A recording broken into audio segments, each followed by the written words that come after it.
Hey, what's up, everybody? It's Roy Wood Jr. 2020 was a huge year for streaming, which is kind of like saying 1903 was a huge year for airplanes. There were no real airplanes before then, but this year, all the streaming sites came out left and right. Like most of y'all, I've been coping with the pandemic, just streaming my ass off in my house, hiding from that Rona. I've been streaming on my phone, streaming on my tablet, streaming on my TV. I even been streaming on my Peloton bike.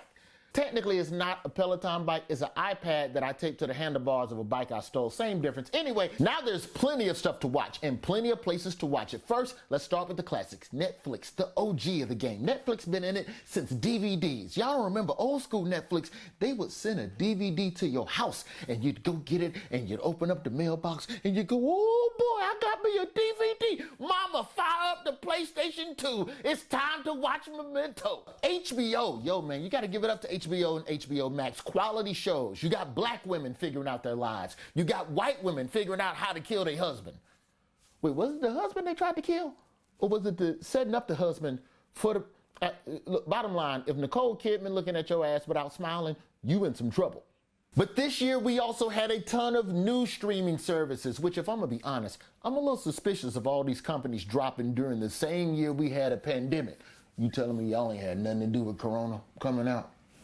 It's like they were all sitting around their board meetings like, okay, as soon as March hits, hit the 5G button and start the Corona. So we had new streaming services like Quibi. Quibi, which promised to revolutionize the game. Quibi, which stood for Quick Bites, and it was quick and it bit the dust. A moment of silence. And of course, there's CBS All Access, where you can watch Star Trek with a black woman in charge, and if that's too much for you to handle, we've got an animated version. It's more popular too. And then there's Apple Plus. This is one of my favorite new streaming sites, because if you don't like a show on Apple Plus, you can just go to the Apple Store, complain at the Genius Bar. Yes, I got this show from Apple Plus. It's Steve Carell, but he's sad. And that's not how I like my Steve Carell. Can you get him back to Anchorman status? Also, my iPod Shuffle broke. But all in all of these streaming services gave us amazing content to watch this year. Remember when Tiger King came out? Oh, people lost their damn mind. This is how crazy people were. We were only a month into quarantine when Tiger King dropped, and everybody was like, yes, yes, meth heads doing animal abuse. Give me more. What's that? It bit off her arm. Oh, yeah, give me more. What's that? She's gonna be on Dancing with the Stars after maybe killing her husband. Oh, give me more. Another hit show from 2020 was The Queen's Gambit. Well, I'm gonna be honest, though. Queen's Gambit didn't really do it for me. I'm supposed to be impressed because this lady beat all these professional chess players. All right, that's cool, but she ain't play that black dude in the park in New York.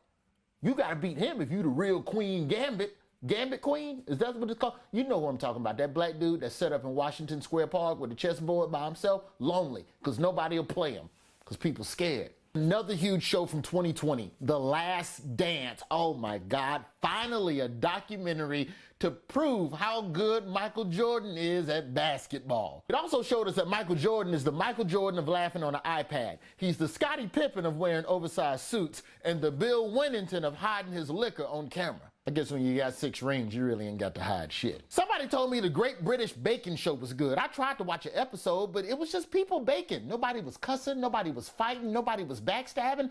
They was just being polite to each other and baking bread. That's not a reality show, that's my grandma's house. Disney Plus had Hamilton, so I started watching Hamilton, but then I was watching Hamilton on TV, and I didn't get the real full live experience like I would on Broadway, so I just threw $900 out the window when the movie ended so I could know what it felt like. Streaming's a double-edged sword for Hollywood, though. We're getting so used to watching good content in our homes. Will we really be ready to go back to theaters when the pandemic's over? I mean, I get to watch blockbusters like Tenet and Wonder Woman in my house the same day they come out. I can take my apartment and make it just like a movie theater. I can pop some popcorn, I can sit close to the screen, I can have a kid sitting behind me that won't stop talking and spill soda all over your carpet, ensuring that you don't get your security deposit back.